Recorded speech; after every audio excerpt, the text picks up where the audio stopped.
We are going to talk about Ramayana. It consists of 7 Kandas. I am here to explain about the Balakanda. The epic of Ramayana starts with the Balakanda.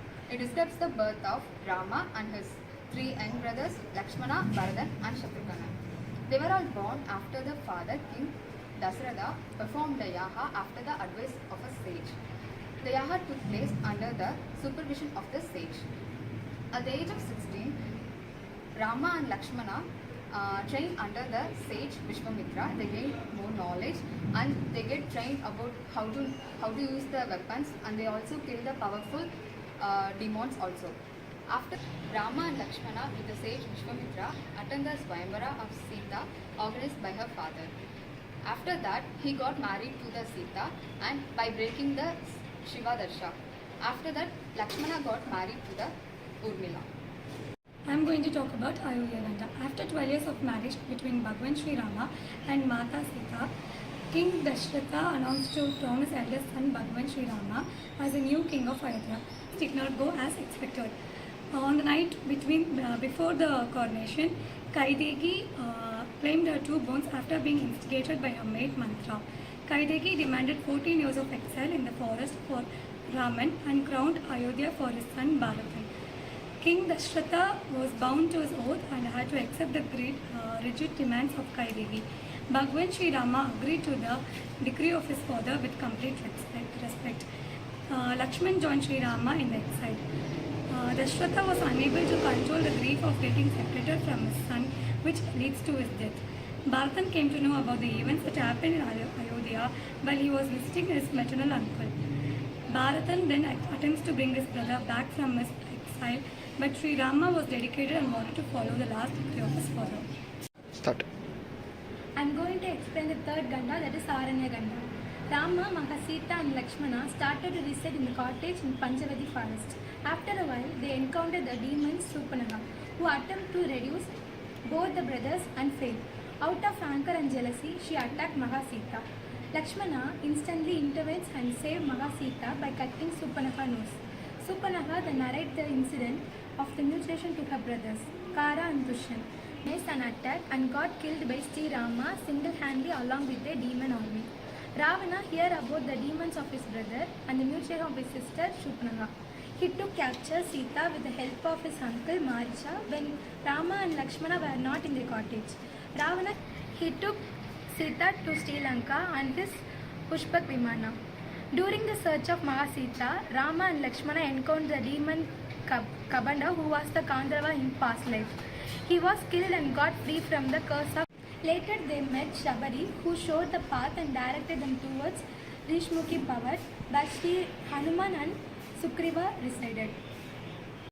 And I am going to talk about the topic called Kiskinda Gandam, and where Sri Ram and Lakshmanan reaches the city of Kiskinda in search of Mata Sita and Sri Hanuman, and where Sri Hanuman is more devotional to Sri Ram, and where Sri Hanuman laterly introduced Sri Ram to Sugrivan, and they become friends each other, and where Sri Hanuman introduced Sri Ram to Sugrivan, and they two become best friends, and where Sri Ram befriends Sugrivan and helps him to get his kingdom of Kiskinda and his wife back from his elder brother Vali in exchange for a promise to help Sri Ram find Mata Sita. And Sri Ram killed Vali and made Sugrivan the king of Kiskinda.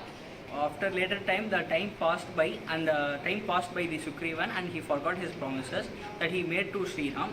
And later Sri Lakshmanan reminded Sugrivan about his oath and asked him to honor his pledge made to Sri Ram.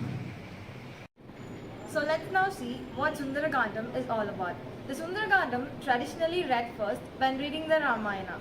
The name of this Gandam derived from the nickname of Sri Hanuman given to him by his mother, Anjani.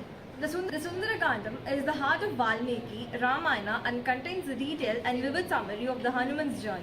After getting information about Mata Sita from Sampati, Jambavan reminded Sri Hanuman about his suppressed powers. After that, Sri Hanuman took a gigantic form and leaped towards Sri Lanka. On his way, Sri Hanuman killed demons Sursa and Sinhika. After reaching Lanka, he encountered Damanus, Lankini and defeated her. He finally locates Mata Sita in the Ashoka Vatika. where Ravana and her other demons were threatening her. Sri Hanuman then reassured Mata Sita and gave Sri Rama's ring to her as a signet. Hanuman then wreaked havoc in Ashoka Vatika by destroying the trees and killing demons, including Ravana's son Akshaya Kumara. Later, he intentionally gets captured by Meghananda. Meghananda took Sri Hanuman to Ravana's court, where Hanuman warns Ravana about the consequences of his evil deeds and demands the release of Mata Sita. The tale of the Lord Hanuman got lighted, but he managed to escape and release himself from bonds, leaping from one route to another. He burned down Ravana's glorious kingdom of Lanka and his ego. He then went back to Kishkinda with others and informed Mata about this. Now let's see about Yuddhaganda. As the name says itself, Yuddhaganda describes the battle between Sri Rama and Ravana. After receiving the information about Mata Sita, Sri Rama and Lakshmana headed towards the seashore with Vanarasena. After reaching the seashore, Vanarasena was clueless about crossing the gigantic sea from in front of them. Sri Rama requested Samudra Deva to help. In return, Samudra Deva advised Sri Rama to construct a floating bridge. Vanarasena constructed a bridge to cross the sea. A long battle took place between armies of Sri Rama and demon Ravana. Many warriors died both the sides. Sri Lakshmana got injured by the arrow of Meghanada. Sri Hanuman then went to Dronagiri Parvat to bring Sanjeevi to save Lakshmana. Instead of bringing the herb, he brought the entire Dronagiri Parvat.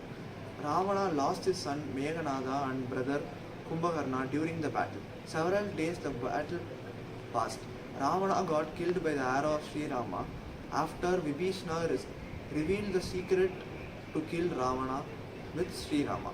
He crowned Vibhishana as the king of Sri Lanka and went back to Ayodhya with Mata Sita and other Vanaras. Now let's see about Uttarakhanda. Sri Rama took a leave from Lanka with Mata Sita, Lakshmana, Hanuman and Vanarasena. His days of exile came to an end. He stopped in ashram of Rishin by Bharadan. Sri Rama returned to Ayodhya and got crowned as the king. He ruled for many years and fulfilled dharma despite the Agni Prasha. The kingdom still doubted Mata Sita of her purity. Sri Rama took the public opinion and biased Mata Sita. In conclusion, the Ramayana stands as not just an epic tale of valor, love and sacrifice, but also a timeless guide to righteousness duty and the triumph of good over its evil. The profound lessons continue to inspire and resonate with people across cultures and generations, reminding us the eternal struggle between the light and darkness, and the power of faith, love and compassion to overcome the obstacles.